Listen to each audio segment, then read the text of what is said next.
নমস্কার বন্ধুরা, কেমন আছেন সবাই? পোয়েটিক টেলসের একটি ব্লগে আপনাদের সকলকে স্বাগত জানাই। জগদ্ধাত্রী পুজো পেরিয়ে রাস এসে গেল, আর আমি এখনও আপনাদের কালী পুজোর ব্লগ শেয়ার করছি। বুঝতেই পারছেন কতটা আলসে আমি। জানেন তো, ছোটবেলাটাকে খুব মিস করি। বড় হয়ে গেছি, শখ অভ্যেস সবটাই পাল্টে গেছে। দীপাবলি আসলেই বিভিন্ন ধরনের বাজি কেনা, কেন্নবাজি, তারাবাজি, চকলেট বাজি। তারপর পুজো আসলে সেই ক্যাপ ফাটানো বন্দুক, দুই দলের মধ্যে লড়াই। সে হাতের মধ্যে বারুদ ছিটকে আসতো, তবু ফাটিয়েই যাচ্ছে। স্প্রিং নষ্ট হয়ে গেল, তবু সার নেই। আবার একটা বন্দুক কিনে আবার সেই দুটো দলের মধ্যে যুদ্ধ। কি তারাবাজি কিনে আনলাম, এ তো জলেই না। আমরা তো 14 শাক খাওয়ার দিন মাঠে চলে যেতাম ভোরবেলা, বিভিন্ন ধরনের শাক তুলে আনতাম। তারপর মাঠে আলের ধারে সুন্দর সুন্দর শাক হতো। এখন তো সব বাজার থেকেই কিনে আনা হয়।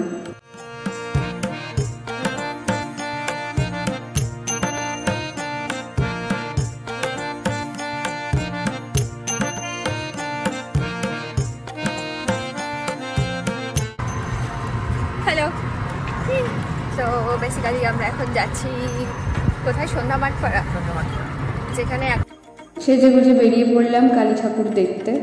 আর এই যে এখানে পেয়ে গেছি সেলফি স্পট, আর নিজেকে আটকে রাখতে পারলাম না। জানেন তো, প্রতিমাটির উচ্চতা 51 হাত। কি বিশাল বড়! সামনাসামনি না দেখলে আপনারা বিশ্বাসই করতে পারবেন না। দেখে মনে হচ্ছে নৈহাটির বড়মা থেকে অনুপ্রাণিত হয়ে প্রতিমাটি তৈরি করা হয়েছে।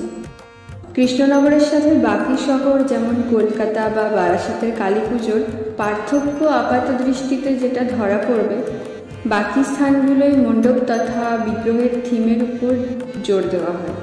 খানিকটা বলা যায় উৎসবের সাথে শিল্পের মেলবন্ধন, যেখানে কৃষ্ণনগরের পুজোয় কেবলই মায়ের প্রতিমার উপর আয়োজকরা দৃষ্টিপাত করেন। প্রতিমার আকার তথা তার বিস্তার, যেটা হয়তো কয়েকটা শহরে নজরে পড়বে, কিন্তু এক্ষেত্রে আমি খানিকটা কৃষ্ণনগরকেই এগিয়ে রাখলাম। আর এখানে একটা পুজো মণ্ডপে গোবিন্দভোগ চালের খিচুড়ি আর লাবড়া দিচ্ছিল। এর স্বাদের ভাগ হবে না, এটা মিস করা যায় না। এগুলো হচ্ছে ঠাকুর দেখতে পেরিয়ে উপরই পাওনা।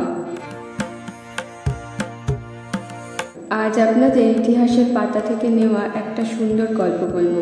ঊনবিংশ শতাব্দীর দোরগোড়ায় যখন ব্রিটিশরা ক্রমে আমাদের দেশের রাজতন্ত্র ভেঙে নিজেদের শাসন ব্যবস্থা মজবুত করতে নানান প্ররোচনায় মেতেছে, ঠিক এমনই এক সময় জানবাজারের রানী রাসমণির বাড়িতে একদিন ব্রিটিশ সৈনিকরা হানা দেয় রাজবাড়ি তথা সমগ্র রাজত্ব দখল করতে।